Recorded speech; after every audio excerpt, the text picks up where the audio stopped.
आशी वह डॉक्यूमेंट लेकर वापस बेड के पास आई और उसे साइन करने लगी कि तभी विवान खन्ना की नजर काजल और नर्स पर गई और अगले ही पल विवान खन्ना ने कुछ ऐसा देखा जिसे देखकर उसकी आंखें हैरानी से बड़ी हो गई और अब उसने जल्दी से काजल से थोड़ा कंफ्यूज होते हुए सवाल पूछा, काजल, यह तुम्हारे पैरों पर निशान?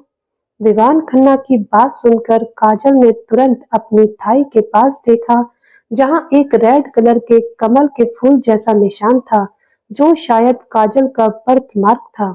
काजल लड़कियों के लिए विवान खन्ना की गंदी नीयत बहुत अच्छे से समझती थी, इसीलिए उसने तुरंत ही अपना हॉस्पिटल गाउन अच्छे से संभालते हुए अपने पैरों को कवर किया और थोड़ा हड़बड़ाते हुए बोली, वह कुछ नहीं, वह बस मेरा बर्थ मार्क है। काजल की बात सुनकर विवान खन्ना काजल से उसके डैड के बारे में पूछता है, वैसे मैंने तुम्हारे बारे में पूछा नहीं काजल, तुम्हारे डैड क्या करते हैं और उनका नाम क्या है? विवान खन्ना के अजीबोगरीब सवाल को सुनकर काजल ने उसे अजीब लहजे में जवाब दिया, मेरे डैड कुछ भी नहीं करते, वह निकम्मे हैं, इसीलिए मुझे नहीं लगता उनके बारे में कुछ भी जानना आपके लिए जरूरी है। आपके पास काम मैं करती हूँ, तो आप मेरे बारे में जानिए। खैर मुझे थोड़ा सा रेस्ट करना है, सो प्लीज। काजल के रूखे व्यवहार को देखकर विवान खन्ना गुस्से से अपने हाथों की मुट्ठियां कस लेता है। वह दांत पीसते हुए काजल से कुछ कहने ही वाला था कि तभी आशी चेहरे पर कोल्ड एक्सप्रेशन लिए विवान खन्ना को देखने लगी और अब विवान खन्ना आशी के सामने कोई ड्रामा नहीं करना चाहता था, इसीलिए ना चाहते हुए भी अपने चेहरे पर झूठी मुस्कान लिए हाँ में सिर हिलाकर बोला, ओके ठीक है, तुम रेस्ट करो। वैसे मैं तुम दोनों को बता दूं कि कल युवान का बर्थडे है और हमने एक बहुत ही आलीशान पार्टी अरेंज की है, तो पार्टी के लिए रेडी रहना। खास तौर से तुम आशी, अगर हो सके तो युवान को थोड़ा बर्थडे विश कर देना, उसे अच्छा लगेगा। ओके मैं चलता हूँ। इतना कहकर विवान खन्ना एक नजर काजल को देखकर वहां से चला गया और उसके जाने के बाद नर्स भी अपना काम करके वहां से चली गई। अब आशी और काजल गुस्से से दरवाजे की तरफ देख रहे थे। उन दोनों के एक्सप्रेशन देखकर सब बताया जा सकता था कि उनको विवान खन्ना बिल्कुल भी पसंद नहीं था, पर मजबूरी में वह उसे बर्दाश्त कर रहे थे। और अब हॉस्पिटल से बाहर निकलते ही विवान खन्ना ने अपना मोबाइल निकाला और किसी को कॉल किया, सिर्फ 2 घंटे हैं तुम्हारे पास, याद रखो कोई भी गड़बड़ ना हो पाए। अब थोड़ी ही देर बाद काजल को अस्पताल से डिस्चार्ज मिल गया था। आशी वापस उसे किंग पैलेस लेकर आई, जहां युवान खन्ना आशी का इंतजार कर रहा था। आशी को देखते ही उसके चेहरे पर एक बड़ी सी मुस्कान आ गई और अब वह अपनी जगह से उठकर खड़ा होते हुए आशी के पास आकर बोला, हे क्यूटी पाई, तुम आ गई, मैं तुम्हारा ही इंतजार कर रहा था। मेरा इंतजार? लेकिन क्यों? आशी ने थोड़ा कंफ्यूज होते हुए पूछा। ओह, डोंट टेल मी कि तुम्हें पता नहीं है। खैर अगर नहीं मालूम तो मैं तुम्हें बता देता हूँ। एक्चुअली कल मेरा बर्थडे है और मैं अपने बर्थडे से रिलेटेड कुछ शॉपिंग करने जा रहा हूँ, तो सोचा तुम्हें अपने साथ ले चलूं। तुम्हारे साथ यह मेरा पहला बर्थडे है, तो मैं चाहता हूँ कि हम दोनों इसे अच्छे से एंजॉय करें। मैं तुम्हारे लिए अपनी पसंद से एक ड्रेस लूंगा, तो तुम जाओ और जल्दी फ्रेश होकर आ जाओ, मैं तुम्हारा वेट कर रहा हूँ। युवान खन्ना की बात को सुनकर आशी ने मुंह बनाते हुए कहा, नो थैंक्स, मेरे पास टाइम नहीं है। मैं अभी अभी काजल को अस्पताल से लेकर आई हूँ और मैं काफी थक गई हूँ, मुझे रेस्ट करना है। आशी की डायरेक्ट बात को सुनकर युवान खन्ना उसे रेसिस्ट करते हुए बोला, ओ कम ऑन क्यूटी पाई, मुझे इग्नोर मत करो, अब बहाने बनाना बंद करो। आज मेरा मूड बहुत अच्छा है, इसीलिए मैं तुम्हारा कोई भी बहाना नहीं सुनना चाहता। वैसे भी जब से तुम यहाँ आई हो, हम दोनों ने एक साथ अच्छा वक्त नहीं बिताया। देखो एक बात याद रखो, तुम चाहो या ना चाहो, बहुत जल्द हम दोनों की शादी होने वाली है और मैं चाहता हूँ कि शादी से पहले तुम मेरे साथ थोड़ी कंफर्टेबल हो जाओ, और अगर नहीं भी होगी तो मैं तुम्हें कर लूंगा। अब चॉइस तुम्हारी है, अगर तुम अपनी मर्जी से चलोगी तो मुझे ज्यादा खुशी होगी, वरना मुझे जबरदस्ती तुम्हें अपनी गोद में उठाकर ले जाना पड़ेगा। तो बोलो क्या करना है तुम्हें? युवान खन्ना की बात सुनकर आशी जैसे ही कुछ कहने वाली थी कि तभी काजल ने धीरे से आशी के एक हाथ को पकड़ लिया और उसे हल्का सा दबाया। आशी ने तिरछी नजर से काजल की तरफ देखा तो काजल ने अपनी आंखों से इशारा किया कि तभी आशी को ख्याल आया कि विवान खन्ना से लड़ने के लिए उसे युवान खन्ना का इस्तेमाल करना होगा। इसके लिए जरूरी है वह युवान खन्ना के आसपास रहे और अब ना चाहते हुए भी उसे युवान खन्ना के साथ जाने के लिए मानना पड़ा, क्योंकि अगर वह नहीं जाती तो युवान जबरदस्ती उसे अपने साथ ले जाता। अब उसने एक ठंडी सांस लेते हुए कहा, ठीक है, तुम मेरा इंतजार करो, मैं रेडी होकर आती हूँ।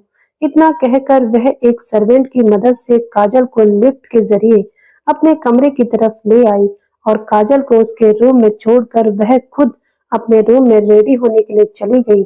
थोड़ी ही देर में आशी रेडी होकर एक जींस टॉप और एक फुल स्वेटर के साथ लॉन्ग ओवरकोट और सर पर टोपी, पैरों में घुटनों तक के लॉन्ग बूट, आंखों पर गोगल्स लगे, हाथों में ग्लव्स पहने रेडी होकर बाहर आई।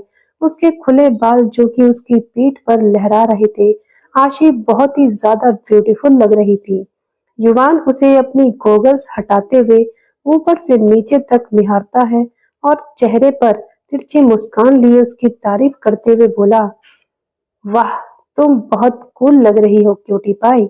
इतना कहकर वह मुस्कुराते हुए आशी के पास आया ताकि उसके हाथों को अपने हाथों में ले सके कि तभी आशी बड़े ही एटीट्यूड के साथ, बड़े ही सफाई के साथ उसके सामने से निकलकर आगे बढ़ गई और युवान के हाथ हवा में ही रह गए।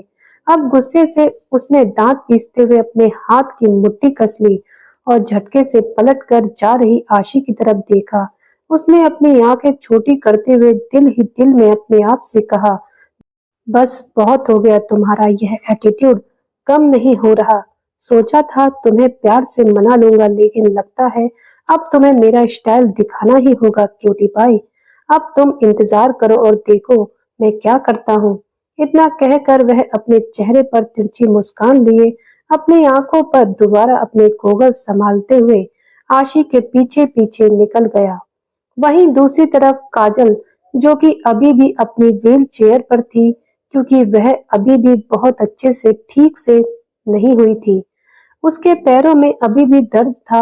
वह बेड पर हेड ग्राउंड के सहारे बैठी हुई थी, अपनी गोद में तकिया लेकर अपनी आंखें बंद किए हुए जीवा और अपने कुछ खूबसूरत मोमेंट को याद कर रही थी। इन्हें याद करते हुए उसकी आंखों से खामोशी के साथ आंसू बह रहे थे।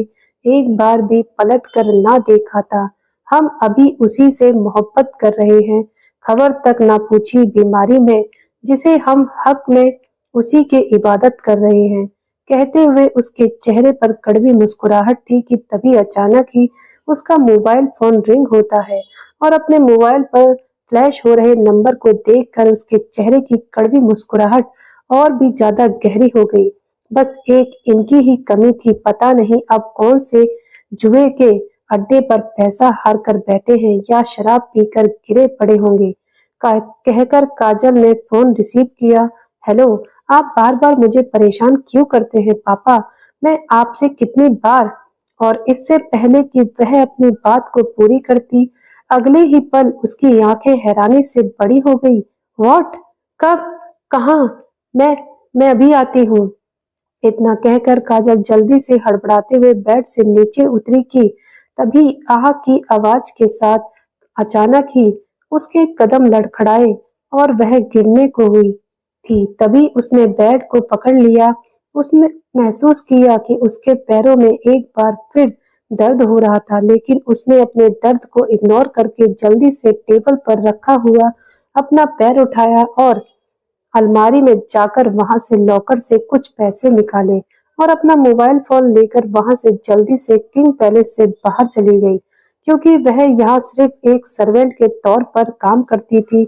वह यहाँ से कोई गाड़ी भी इस्तेमाल नहीं कर सकती थी। वह काफी दूर सड़क पर पैदल चलने लगी। किंग पैलेस के आसपास दूर दूर तक कोई भी टैक्सी नहीं मिल सकती थी क्योंकि यह प्राइवेट पैलेस था। इस वक्त आशी भी युवान खन्ना के साथ शॉपिंग पर गई थी। इसीलिए काजल उससे भी हेल्प नहीं ले सकती थी। तभी उसे जीवा का ख्याल आया। उसने जैसे ही जीवा को कॉल करने के लिए फोन लगाया, उसे जीवा की गालियां याद आई, जिसे याद कर उसकी आंखों से आंसू बहने लगे और चेहरे पर दर्द भरी मुस्कान आ गई। किस हक से? यही सोचकर उसने फोन वापस रख लिया और अब किसी तरह वह स्ट्रगल करते हुए काफी दूर सड़क तक आई, जहां उसने पहले ही कैब बुक कर ली रखी थी। प्राइवेट एरिया खत्म होते ही कैब काजल का इंतजार कर रही थी। काजल कैब में बैठकर जल्दी से एक बड़े से अस्पताल में आई, जहां उसके पापा हॉस्पिटल के बाहर एक बड़े से स्ट्रक्चर पर घायल हालत में पड़े हुए थे और उनकी सांस उखड़ रही थी। वह काजल से कुछ कहना चाहते थे, लेकिन अपने पापा को इस हालत में देखकर काजल बुरी तरह घबरा गई और वह रोते हुए अपने पापा का हाथ पकड़कर उनसे उनकी हालत के बारे में पूछने लगी। पापा, पापा, यह क्या हुआ आपके साथ? आप ठीक तो हैं? आप बिल्कुल भी टेंशन मत लीजिए, मैं आपको कुछ भी नहीं होने दूंगी। इतना कहकर काजल आस-पास खड़े डॉक्टर और कुछ हॉस्पिटल स्टाफ पर चिल्लाते हुए बोली, अरे यह कैसा हॉस्पिटल है? आप लोगों का, मेरे पापा यहाँ इतनी घायल हालत में पड़े हैं और आप लोग इनका ट्रीटमेंट भी नहीं कर रहे। कम से कम उनका इलाज तो कीजिए। अगर उन्हें कुछ हो गया तो मैं आप लोगों को जिंदा नहीं छोड़ूंगी। याद रखना आप लोग। काजल के इस तरह पैनिक करने पर एक अस्पताल स्टाफ ने काजल को बताया, सॉरी मैडम, यह एक प्राइवेट हॉस्पिटल है, इसलिए हम इन्हें ऐसे एडमिट नहीं कर सकते। यह एक्सीडेंट केस है। हमने पुलिस को इन्फॉर्म कर दिया है और वैसे भी इनकी ट्रीटमेंट के लिए हमें ऑपरेशन करना होगा, जिसके लिए उनकी फैमिली की परमिशन की जरूरत थी। अब आप आ गई हैं तो इनका ट्रीटमेंट शुरू हो जाएगा। आप काउंटर पर फिलहाल $15,000 जमा करा दीजिए। अचानक डॉक्टर के मुंह से इतनी बड़ी अमाउंट सुनकर काजल का मुंह खुला का खुला रह गया। $15,000? इतने पैसे तो फिलहाल मेरे पास नहीं है। आप एक काम कीजिए, इनका ट्रीटमेंट शुरू कीजिए, मैं आपको पैसे लाकर दूंगी। सॉरी मैडम, आपको पैसे पहले जमा करने होंगे, तभी ट्रीटमेंट शुरू होगा, वरना हम कुछ नहीं कर सकते। कहकर अस्पताल स्टाफ वहां से चला गया। अब काजल परेशान होकर अपने सर पर हाथ मारते हुए बोली, हे भगवान, अब मैं क्या करूं? पापा, मेरे पापा, जीवा, जीवा का क्रेडिट कार्ड। इतना कहकर काजल अपने बैग में जीवा का क्रेडिट कार्ड देखने लगी, पर अचानक उसे याद आया कि उस रात वह क्रेडिट कार्ड शायद गार्डन में ही कहीं छूट गया होगा या फिर कहीं खो गया होगा, क्योंकि वह बेहोश थी, उसे कुछ याद नहीं। और अब वह परेशान होते हुए बोली, क्रेडिट कार्ड तो नहीं है। जीवा, हाँ जीवा खुद मेरी हेल्प करेगा। हाँ, वह मेरी हेल्प कर सकता है। इतना कहकर काजल ने जीवा को कॉल करना शुरू कर दिया। इस वक्त दोपहर के लगभग 2 बज रहे थे। काजल लगातार जीवा को फोन कर रही थी। उसे अपने पैरों में भी दर्द हो रहा था, जहां से खून बह रहा था। लेकिन जीवा, जो कि इस वक्त माही के साथ एक खूबसूरत से होटल में लंच एंजॉय कर रहा था, उसका फोन साइलेंट पर था, जिसे वह रिसीव नहीं कर पाया। काजल ने कई बार जीवा को कॉल किया और अब उसकी आंखों से बेइंतहा आंसू बह रहे थे। वह दर्द में जलते हुए बोली, तुम मेरी कॉल का जवाब क्यों नहीं दे रहे जीवा? मुझे तुम्हारी जरूरत है। कहते हुए काजल अचानक ही फ्लोर पर गिरकर फूट-फूट कर रो रही थी। उसके पापा स्ट्रक्चर पर उसके सामने ही दम तोड़ रहे थे कि तभी अचानक ही उसे अपने नाइट क्लब का ख्याल आया और वह जल्दी से अपनी जगह से उठकर अपने पापा को देखते हुए बोली, पापा, आप चिंता मत कीजिए, मैं पैसों का इंतजाम करके अभी आती हूँ। मैं आपको कुछ नहीं होने दूंगी पापा, कुछ नहीं होने दूंगी आपको। इतना कहकर काजल अपने घायल पैरों के साथ जल्दी से वहां से भागी और अब वह एक टैक्सी लेकर नाइट क्लब की तरफ निकल गई, जहां अब शाम होने ही वाली थी। रास्ते में वह फूट-फूट कर रो रही थी। उसके पापा लाख बुरे सही, लेकिन थे तो उसके पापा ही। वह उन्हें मरने नहीं दे सकती थी। जिंदगी में उनके सिवा उसका था ही कौन? थोड़ी ही देर में वह यूं ही लड़खड़ाते हुए कदमों से नाइट क्लब में पहुंच चुकी थी। कुछ ही देर बाद अंधेरे नाइट क्लब में चमचमाती रोशनियों के बीच एक बड़े से स्टेज पर कुछ लड़कियों के बीचों बीच आज एक बार फिर काजल खड़ी थी, लेकिन इस बार उसका रूप बदला हुआ था। चारों तरफ शराबियों की भीड़ लगी थी जो कि कई बड़े घरों से ताल्लुक रखते थे और काजल को देखते ही पूरी तरह मतवाले हो गए, क्योंकि आज काजल एक ऐसे रूप में थी जिसे देखकर कोई भी पागल हो जाता। आज काजल ने अपने ऊपर सबसे ऊंची बोली लगवाई थी। काजल ने अपने बदन पर एक रेड बहुत ही पतली डोर वाला ब्लाउज पहन रखा था, जिसके ऊपर स्क्रीन का वर्क लगा हुआ था। चारों तरफ मोतियों की छोटी-छोटी लड़ियां लटकी हुई थी। इसके अलावा उसने एक छोटी सी स्कर्ट पहन रखी थी, जो कि रेड और ब्लैक कलर के कॉम्बिनेशन में उस पर भी वर्क हुआ था और मोतियों की छोटी-छोटी लड़ियां चारों तरफ लटकी हुई थी। यह स्कर्ट इतनी छोटी थी कि उसने बड़ी मुश्किल से काजल को कवर कर रखा था। काजल का आधा अधूरा शरीर उसकी खूबसूरती और परफेक्ट साइज देखते ही नाइट क्लब में सभी लोगों की आंखें फट गईं। काजल ने अपने चेहरे पर एक वाइट कलर के नेट का मास्क पहन रखा था, जो कि उसकी नाक और होठों को ही कवर किए हुए था। काजल की खूबसूरत आंखों में नमी थी, जिसे वह छुपाने की कोशिश कर रही थी, लेकिन लोगों को उसकी आंखें देखने का वक्त ही कहाँ था। वह अपनी गंदी नजरों से काजल को ऊपर से नीचे तक स्कैन कर रहे थे और अब बस किसी तरह उसे खा जाना चाहते थे। इनमें से कई ऐसे कस्टमर थे जो बहुत टाइम से काजल के साथ वक्त बिताना चाहते थे, या फिर यूं कहें कि वह उसके जिस्म को नोचना चाहते थे। इन्हीं में से एक था फ्रैंकलिन। जी हाँ, वही फ्रैंकलिन जिसने काजल को उसकी मुंह मांगी कीमत देने के लिए कहा था। लेकिन काजल, जो कि आज तक भले ही नाइट क्लब में डांस करती थी, लेकिन उसने कभी भी लहंगा और चोली छोड़कर कोई दूसरा ड्रेस पहना ही नहीं था। यहाँ तक कि वह मर्दों से सिर्फ 1 फीट की दूरी पर ही डांस करती थी और अगर कोई उसके पास जबरदस्ती आने की कोशिश करे, तो वह एक झटके में उसका गला उतार देती थी। बिना कुछ सोचे समझे, लेकिन आज काजल के रूप और डांस की कीमत बहुत ऊपर तक गई थी। दरअसल यह एक स्पेशल बोली होती है, जिसके जरिए आज काजल अपने डांस के जरिए सभी लोगों को काफी हद तक सेड्यूस करेगी और जो सबसे ऊंची बोली लगाएगा उसके साथ काजल आज की रात बिताएगी। जी हाँ, आज काजल ने अपने जिस्म को नीलाम करने के लिए बाजार में उतार दिया था। वहीं काजल को आज इस गेटअप में देखकर फ्रैंकलिन अपने चेहरे पर तिरछी मुस्कान लिए दिल ही दिल में अपने आप से बोला, वाह काजल रानी वाह! मुझे मालूम था एक ना एक दिन यह दिन तो जरूर आएगा जब तुम खुद इस बाजार में उतरोगी। फाइनली तुम्हें तुम्हारी औकात पता चल ही गई। अब देखो मैं आज कैसे तुम्हारा दाम लगाकर तुम्हें तुम्हारी औकात दिखाता हूँ।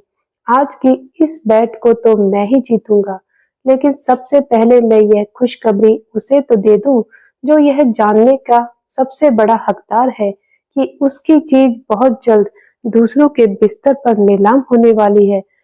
इतना कहकर फ्रैंकलिन अपने चेहरे पर शैतानी मुस्कान लिए अपना मोबाइल निकालता है और स्टेज पर खड़ी काजल का वीडियो शूट करने लगता है कि तभी काजल अपने हाथ में माइक लेकर आसपास बैठे उन सभी लोगों की तरफ, जो कि उसे अपनी गंदी लत भरी नजरों से देख रहे थे, देखते हुए अपने चेहरे पर कड़वी सी मुस्कान लिए बोली, मैं जानती हूँ यहाँ बैठे आप सभी लोगों के दिमाग में क्या चल रहा है। यही सोच रहे हो ना कि आज काजल इस बाजार में क्या कर रही है। ज्यादा सोचने की जरूरत नहीं है। काजल इस बाजार में आई है क्योंकि उसका वक्त इस बाजार में उसे ले आया है।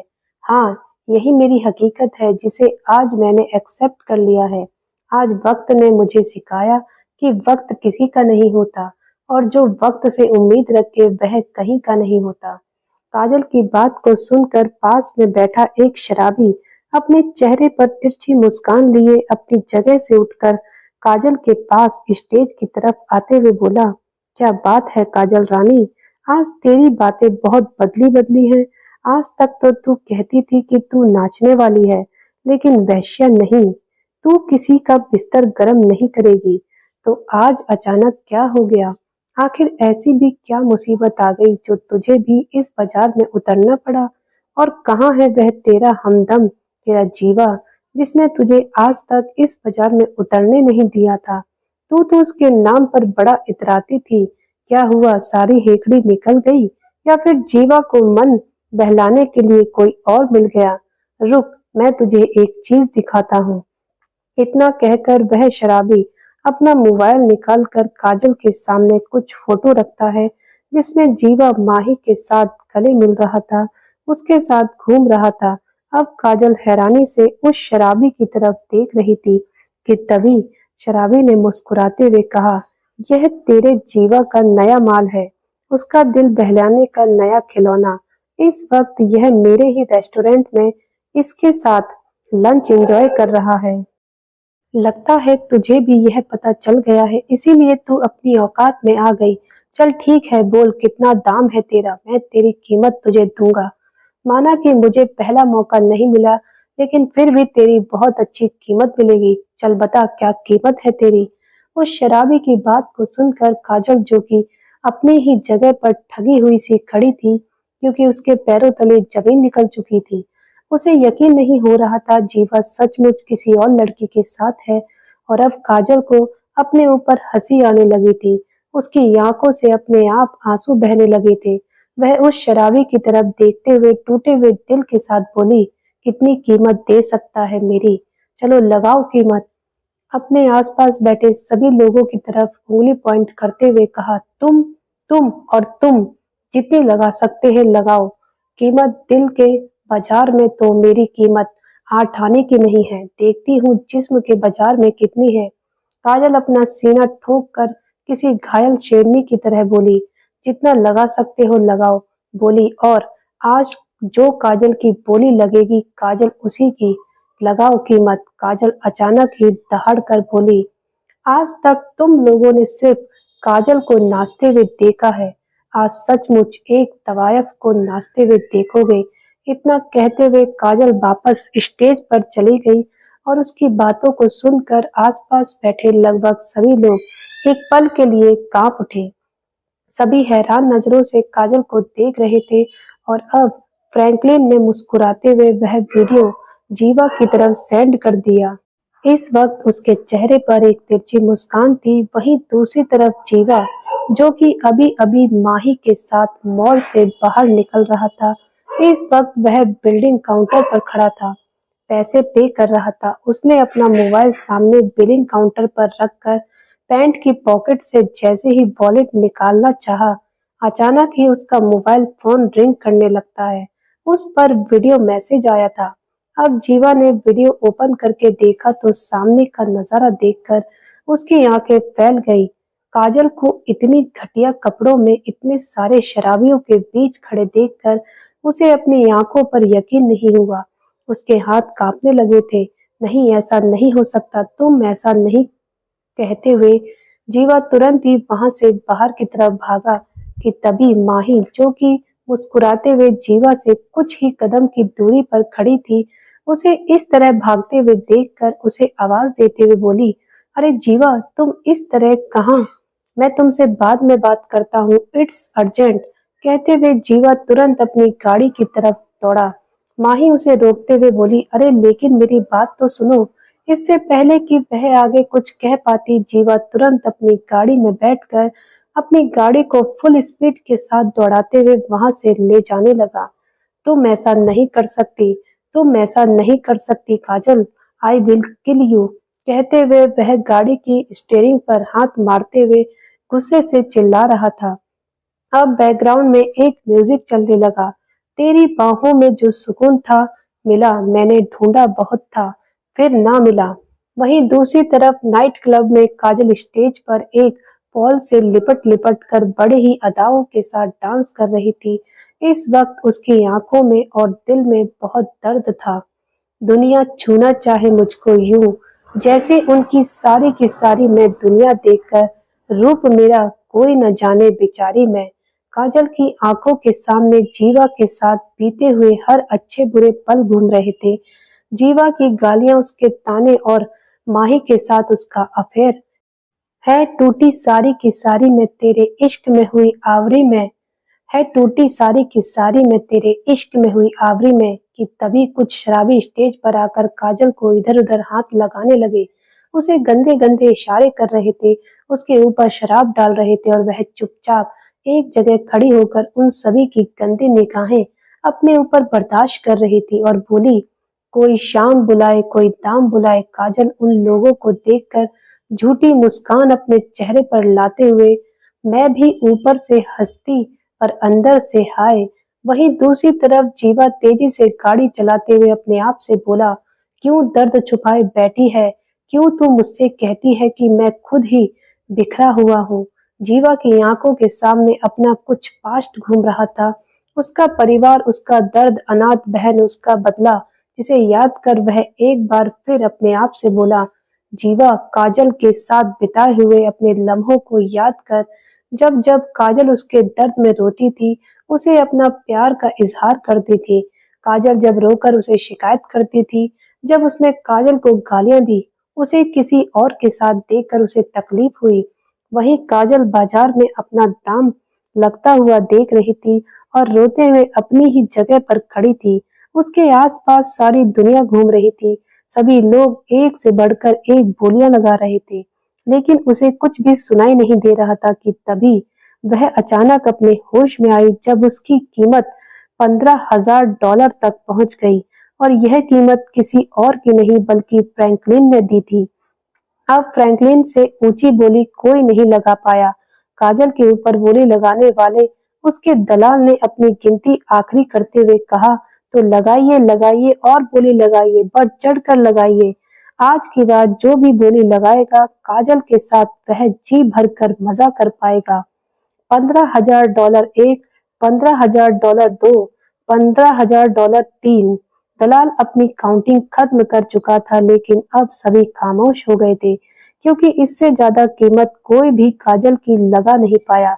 और अब फ्रैंकलिन अपने चेहरे पर जीत भरी मुस्कान लिए काजल के पास आकर उसके चारों तरफ घूमते हुए उसे अपनी गंदी निगाहों से देखते हुए बोला, तो काजल रानी, आज की रात तो तू मेरी हुई। अब देख आज की रात मैं तेरा क्या हाल करता हूँ। बहुत घुमाया है तूने मुझे अपने पीछे, आज तो मैं तुमसे अपनी हर इंसल्ट का बदला लूंगा। इतना कहकर वह एक चेक बुक पर सिग्नेचर करके उस दलाल की तरफ फेंक देता है और उसके बाद वह काजल का हाथ पकड़ उसे अपने साथ खींचकर वहां से ले जाने लगा। काजल भी किसी लाश की तरह उसके पीछे खींची चली गई। उसके अंदर अब कुछ कहने की हिम्मत नहीं थी।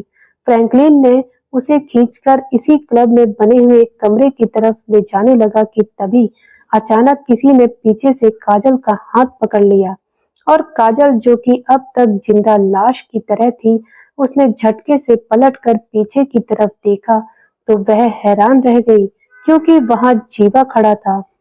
जीवा को अचानक वहां देखकर काजल को अपनी आंखों पर यकीन नहीं हुआ कि तभी जीवा ने अपनी गरजती हुई आवाज में कहा, $50,000।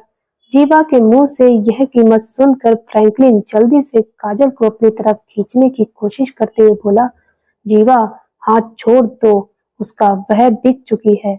आज की रात वह मेरी है, मैंने पूरी कीमत दे दी है इसके जिस्म की।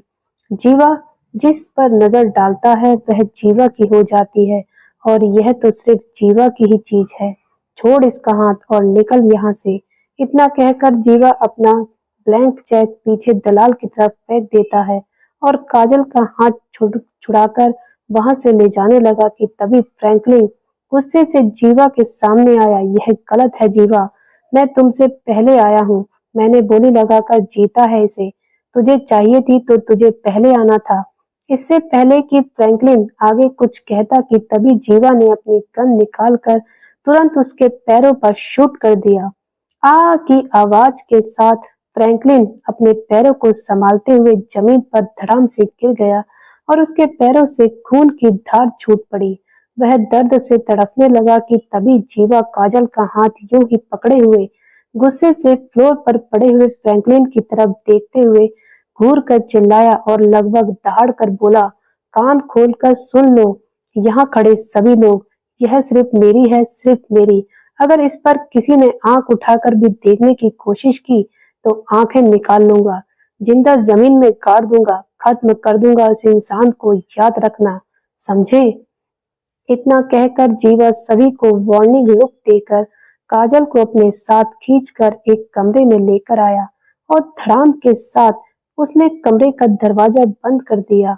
उसने एक झटके में काजल को बेड पर पटक दिया और गुस्से से उस पर चिल्लाते हुए बोला, तुम्हारी इतनी हिम्मत कि तुम इस बाजार में?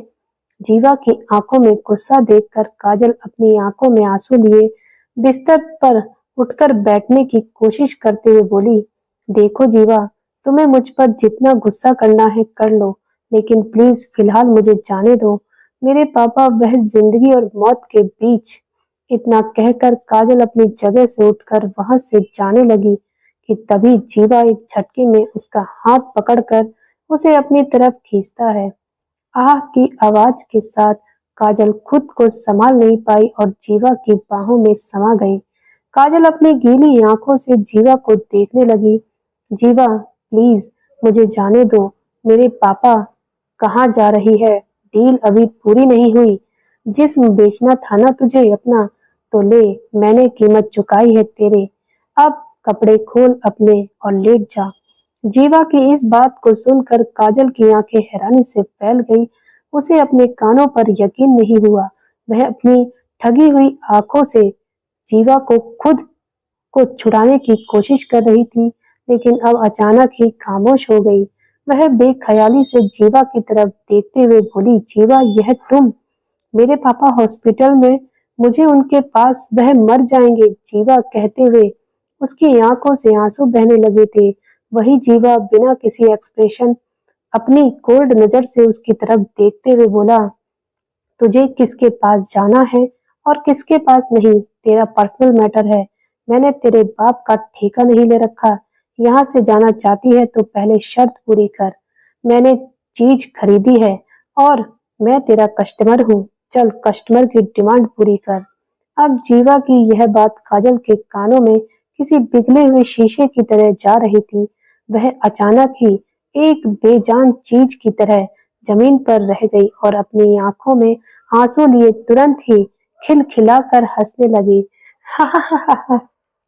दोस्तों, आगे क्या होने वाला, क्या लगता है आपको, कमेंट करके जरूर बताइएगा। मिलते हैं अगली वीडियो में अगले एपिसोड के साथ। और हाँ दोस्तों, वीडियो को लाइक, शेयर और अगर आप चैनल पर नए हैं तो चैनल को सब्सक्राइब अवश्य करें। धन्यवाद।